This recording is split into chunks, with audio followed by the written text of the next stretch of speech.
Di akhirat kata Nabi SAW, kalau seorang mukmin masuk ke dalam surga, tidak ada capek, tidak ada capek, nggak ada gangguan orang, nggak ada sedih, nggak ada penyakit, nggak ada buang air besar, nggak ada buang air kecil. Makanan dan minuman yang dimakan ahli surga yang tidak dibutuhkan oleh tubuhnya akan keluar dalam bentuk keringat yang lebih wangi dari bau kasturi.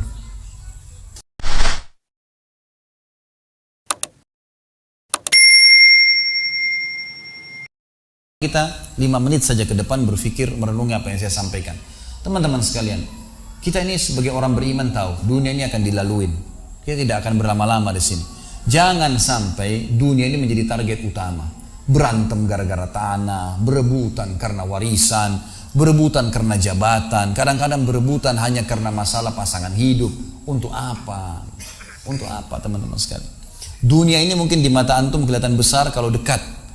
Misal, saya tidak tahu bapak-bapak mengerti nggak? Kalau ibu-ibu biasanya langsung mengerti kalau masalah contoh-contoh perhiasan. Kalau ada orang punya berlian, besarnya seperti bola pingpong, kaya nggak? Rupanya ada juga bapak-bapak yang paham. Itu kaya luar biasa. Kalau dia punya berlian seperti bola basket, kaya nggak? Coba taruh berlian yang seperti bola basket itu di tanah, terus antum naik pesawat ke atas. Makin jauh, kelihatan enggak? Orang yang perebutkan tanah 1000 kali 1000 meter, 1 hektar, berapa hektar, tumpah-tumpahan darah. Padahal kalau dia naik pesawat hilang semua tuh. Mobil mewah, bangga-banggaan dengan mereknya. Kalau kita naik pesawat kayak gentong-gentong lagi jalan. Cuma hiasan dunia. Apa yang mau dikejar? Gitu kan? Seorang mukmin tahu dunia hanya fasilitas saja untuk mengejar akhirat. Akhirat yang abadi teman-teman. Akhirat yang abadi, kejar di sana. Walad darul akhiratul lahiyal hayawan, kata Allah. Darul akhirah, tempat akhirat adalah kehidupan yang abadi. Di akhirat kata Nabi SAW, kalau seorang mukmin masuk ke dalam surga, tidak ada capek, tidak ada capek, nggak ada gangguan orang, nggak ada sedih, nggak ada penyakit, nggak ada buang air besar, nggak ada buang air kecil. Makanan dan minuman yang dimakan ahli surga yang tidak dibutuhkan oleh tubuhnya akan keluar dalam bentuk keringat yang lebih wangi dari bau kasturi. Gak ada lagi masa tua, gak ada masa anak-anak. Semuanya berumur 33 tahun. Dan semua laki-laki akan kembali kepada poster ayahnya Adam 60 siku ke langit 27,5 meter. Dan semua perempuan kembali kepada poster ibunya Hawa 40 siku ke langit 17,5 meter. Nggak lebih ya daripada itu, dan tidak pendek tidak tinggi. Jadi teman-teman yang pendek nggak usah khawatir. Ini cuma dunia. Sampai orang beriman pun tahu kalau ada orang lahir dalam kondisi fisiknya luar biasa, matanya buta, telinganya tuli, tangannya, kakinya semua putus, gitu kan? Itu tetap bagi orang beriman punya nilai. Karena itu cuma dunia. Begitu dia meninggal, jasadnya akan dimakan oleh tanah. Sebagaimana sabda Nabi SAW, semua jasad kalian akan dimakan oleh tanah kecuali tulang ekor kalian yang darinya Allah akan tumbuhkan kalian. Di akhirat ditumbuhkan jasad yang baru. Itu yang akan hidup bersama kita di surga atau di neraka, gitu kan? Jadi ini cuma dunia sebentar. Untuk apa dikejar, teman-teman sekalian? Ingat, Nabi SAW pernah keluar dalam hadis Bukhari dari masjid beliau, kemudian beliau menggambar kotak. Lalu beliau mengatakan, inilah kotak kehidupan manusia. Seperti meja ini misalnya, inilah kotak kehidupan manusia. Lalu Nabi SAW menggaris dari luar kotak, di bawah kaki beliau, digaris, dilewatin kotak ini sampai melewati kotak tengah, di depan, panjang. Lalu kata Nabi SAW, ini angan-angan manusia. Ini angan-angannya. Angan-angannya melampaui kehidupannya. Lebih 500 tahun ke depan, padahal umurnya cuma 60-70. Lalu Nabi SAW menarik dengan tongkatnya dengan keras dari sisi kanan garis kotak, digaris dengan keras sampai terbongkar tanah itu, digaris dan memutus garis tengah itu. Lalu beliau mengatakan, dan ini kematian yang akan datang memutus angan-angannya. Di Jakarta kemarin teman-teman sekalian, ini bukan nakut-nakutin, tapi di Jakarta kemarin begitu. Ada orang keluar dari mall, kisah nyata, bawa kresek banyak sekali, habis belanja buat keluarganya. Mobilnya Masya Allah mewah luar biasa, super lux, paling mahal. Parkir, begitu melihat tukang parkir, alhamdulillah, tukang parkirnya sangat senang nih, karena ini orang kaya, pasti kasih tip yang banyak gitu. Naik di mobilnya, di starter mobil, tidak pakai supir kebetulan, dia nyalain, mobil di depan ada, mobil di belakang ada, jadi terhimpit. Tiba-tiba orang ini tuh starter mobilnya diinjak gas dengan sangat keras, mundur ke belakang, nabrak mobil di belakang, hancur total. Tukang parkirnya pun tadi jadi marah, Pak, apa nggak lihat, ngambil marah-marah. Tapi anehnya orang ini gasnya terus kencang, gitu ribut, gitu kan. Maka tukang parkir curiga, dibuka pintu, orang itu sudah meninggal dunia. Teman-teman sekalian, pernah nggak orang ini berpikir dia akan mati pada saat keluar dari mall? Kalau dia tahu dia tidak bakal keluar ke mall tuh. Di depan mata saya pernah ada orang meninggal di rumah sakit ayah saya. Kebetulan di Makassar beliau punya rumah sakit dan itu di pinggir jalan raya. Sore hari subhanallah ada anak muda. Saya pas lagi di teras lantai 2 rumah ayah saya itu kelihatan jalan raya. Jadi kelihatan orang kejadian ini. Ada anak muda lagi pakai motor, waktu itu motor baru dia jalan. Jadi jalurnya 2 jalur gitu kan. Rupanya motor ini motor itu dari arah sana. Kemudian di sini ada mobil pick up yang pelan jalannya gitu. Ada mobil truk pelan jalannya. Di belakang ini rupanya ada mobil truk pelan, di belakangnya ada mobil pick up. Mobil pick up ini mungkin kena terganggu. Dia bukan ngelewatin dari kiri, dia keluar ke jalur sebelah. Keluar, motor yang tadi lagi kencang dia kayak sangka tabrak, meninggal di tempat. Jatuh tergeletak, motornya dibawa, dicek di rumah sakit ayah saya di klinik, ternyata sudah meninggal dunia. Saya lihat orang itu subhanallah tergeletak. Ada beberapa produk yang dia bawa di motornya. Lalu saya bertanya, saya muhasabah sendiri. Orang ini pernah berpikir nggak ya untuk keluar rumah tadi akan dia tabrakan, dia akan jatuh? Saya yakin tidak. Kalau dia berpikir dia tidak akan keluar dari rumahnya. Tapi begitulah ajal kalau datang teman-teman sekalian. Kalau datang tidak akan terlambat sesaat atau berkurang sesaat. Harus fahamin, gitu kan?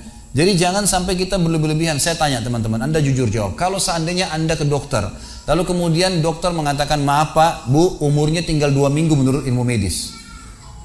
Ini ada penyakit parah, tinggal 2 minggu, dokter nggak bisa obatin lagi. Kira-kira orang yang seperti ini sudah divonis sama dokter akan mati 2 minggu lagi. Nggak ada lagi, sudah kankernya, sudah tumor segala macam di tubuhnya, sudah segala macam penyakit. Nggak bisa lagi hidup orang ini. Kemudian ada orang datang, temannya bilang, itu si fulan, ceritain kamu. Kira-kira dia masih mau ribut berkelahi? Itu orang tuh mau mengambil hakmu, masih mau mengebut lagi? Sudah semua? Enggak, sudah nggak mau tahu. Ini 2 minggu lagi mati. Semestinya teman-teman enggak usah tunggu vonis dokter nih. Siapa yang bisa jamin sekarang di masjid ini teman-teman ada dari tembok ini tiba-tiba malaikat maut, saya lihat antum tidak lihat, orang roh saya tinggal dikenang. Khalid Basalamah pernah ceramah, selesai. Dan Anda juga bisa begitu setiap saat. Bagaimana orang bisa tenang nih dalam kemaksiatan kepada Allah sementara setiap saat malaikat maut bisa datang jemput dia dan ada hisab semuanya. Ini bahaya sekali. Baik, saya pernah mengadakan pelatihan teman-teman sekalian di masjid yang besar. Masya Allah mungkin seperti ini malah lebih besar. Lantai 2 juga seperti ini dan penuh. Di lantai 2 itu ada banyak ibu-ibu akhwatnya. Saya bicara masalah kematian selama 2 jam materi lengkap. Kemudian setelah itu sebelumnya saya bilang sama panitia tolong supaya lebih hidup suasananya, siapkan kebutuhan jenazah, meja, kain kafan, sama menyan-menyannya semua. Kemudian di sebelah masjid buatin liang lahat. Baik Ustaz, dibuatlah. Selesai saya ceramah 2 jam, saya bilang, Bapak Ibu sekalian, saya mau ajak Anda 5 menit coba menjadi jenazah. Ada yang mau? Sempat ada yang angkat tangan depan saya. Kebetulan teman kita ini, saudara kita tukang batu. Adiknya dia kembar anak SMA sering ikut pengajian saya gitu. Dia hadir juga. Dia bilang, saya Ustaz. Baik, silahkan. Pak, saya minta tolong satu hal ya. Kalau Bapak naik nanti di atas meja ini, dibungkus dengan kain kafan oleh panitia, tutup mata Anda dan bayangkan Anda sudah mati dan dengarkan apa yang saya ucapkan. Baik Ustaz, baik. Saya juga bilang sama panitia di atas masjid waktu itu, ibu-ibu, silakan kalau ibu mau coba, panitia tolong bantu. Saya sudah pandu waktu sebelum pengajian. Ringkasnya adalah dia naik.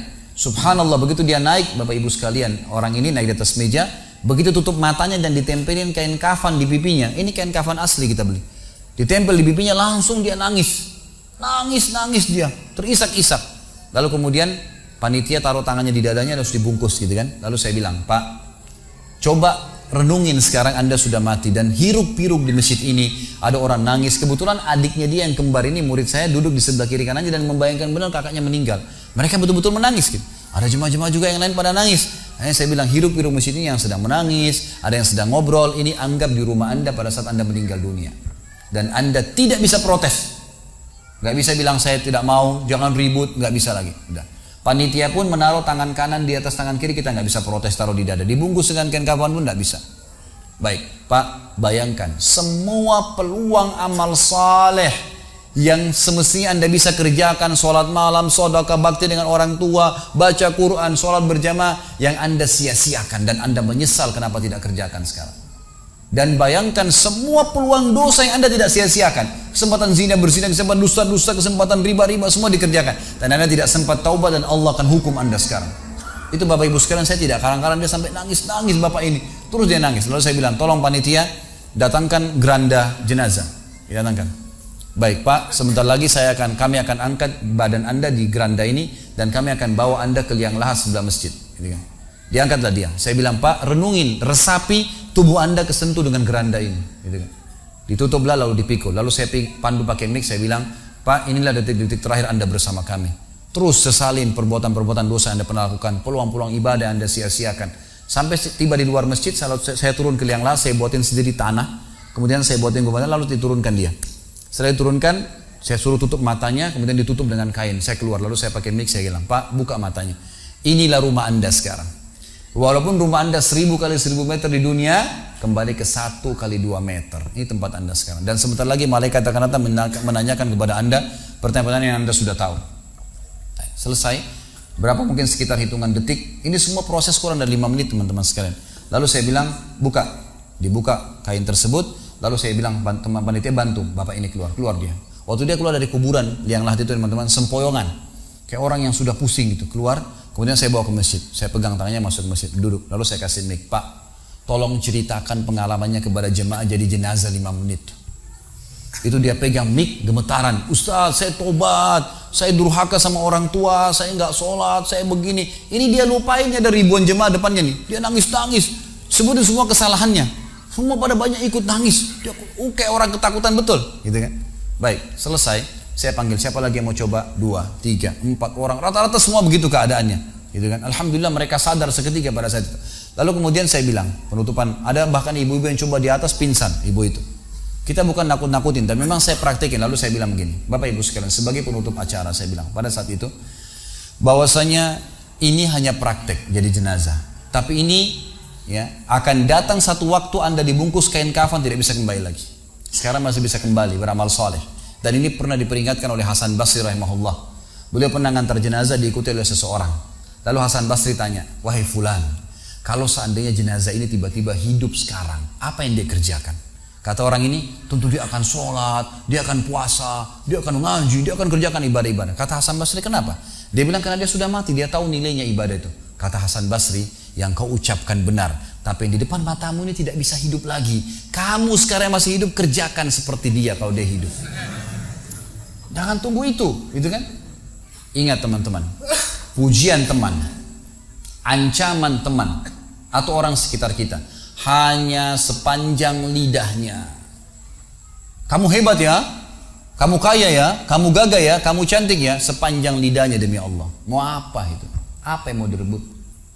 Orang-orang setengah mati sholat malam sejam 2 jam, besok ceritain ke orang hanya butuh pujian sepanjang lidah dia. Untuk apa? Teman-teman yang suka riak nih, saya ajarin caranya gampang. Ada caranya gampang. Kalau Anda besok pagi mau cerita kepada teman-teman Anda di kantor atau tempat, saya tadi malam sholat malam, gak usah tunggu besok pagi setengah mati, ngantuk-ngantuk nanti malam bangun. Jam 2 malam sebentar datangin rumah teman yang jadi target, ketok pintunya, nih saya mau sholat, lihat ya. Selesai, gitu kan. Untuk apa nunggu besok setengah mati, gitu kan. Gak ada gunanya riak, pujian orang sepanjang lidahnya, jangan, gitu kan. Gak ada gunanya. Jadi teman-teman sekalian, sadarilah mati akan datang dan jadilah seperti Bilal radhiyallahu anhu, sahabat Nabi yang mulia. Waktu ditanya, "Ma ra'yuka bil maut?" Apa pendapat Anda dengan kematian? Kata beliau, "Marhaban bil maut." Selamat datang kematian. Apa yang saya mau takutin? Apa yang dia mau takutin kalau selama hidupnya dari bangun tidur sampai tidur semua ketaatan? Pastilah terbalik, orang rindu, gitu kan? Orang mukmin itu rindu. Waktu terjadi perang Yarmuk tahun 14 Hijriah. Waktu itu dipimpin oleh Khalid bin Walid dengan di situ di dalam pasukan ada Sa'id bin Zaid. Sa'id bin Zaid salah satu yang dijamin masuk surga. Teman-teman bisa nonton serialnya di website di www.khalidbasalama.com, ada serial sahabat. Saya ceritakan di situ ceritanya. Jadi kata Sa'id bin Zaid, waktu kami berhadapan dengan pasukan Bizantium, Romawi, Nasrani ini, mereka jumlahnya 120.000 orang, dipimpin oleh pendeta-pendeta dengan salib-salib yang besar dari emas. Lalu mereka memukul pedang-pedang mereka di perisai mereka sambil melantunkan yel-yel mereka sehingga membuat kami pun sempat nyali kami ciut, gitu kata Sa'id bin Zaid. Lalu subhanallah, datanglah Abu Ubaidah bin Jarrah, pimpinan perang yang lain, mengatakan, ya muslimin beginilah, begitulah, semangatlah, pahala jihad disampaikan. Lalu tiba-tiba ada satu orang yang membakar semangat kami. Satu orang, dia datang mengatakan, wahai Abu Ubaidah, pimpinannya, wahai Abu Ubaidah, saya sekarang sudah tidak sabar, mau mati syahid, saya mau masuk sekarang ke sana. Gitu kan? Ada pesanmu untuk Rasulullah SAW? Ada pesan tidak untuk Nabi? Saya sudah tahu saya akan mati nih. Kata Abu Ubaidah, sampaikan salam kami dan kami memperjuangkan agamanya. Orang itu pun masuk ke musuh sendirian, menembus musuh tersebut sampai mati syahid. Kata Sa'id ibn Zaid, waktu saya lihat semangatnya orang tersebut dan tahu yakin dengan janji Allah benar, maka saya loncat dari kuda saya lalu saya tunduk, kemudian saya membaca Allahu Akbar lalu saya menyerang musuh. Semenjak itu rasa takut saya hilang dan akhirnya kami memenangkan peperangan. Jadi memang teman-teman sekalian, mati itu akan dilaluin. Dan memang mati sebuah pintu, kita harus laluin. Tanpa mati tidak bisa. Tapi orang beriman tahu mati itu justru kebahagiaan buat dia, karena semua yang bertahun-tahun dia kerjakan dia akan panen di sana. Semua kehidupan abadi ada di sana, maka dia rindu dengan mati. Tidak perlu takut, gitu kan? Toh akan datang.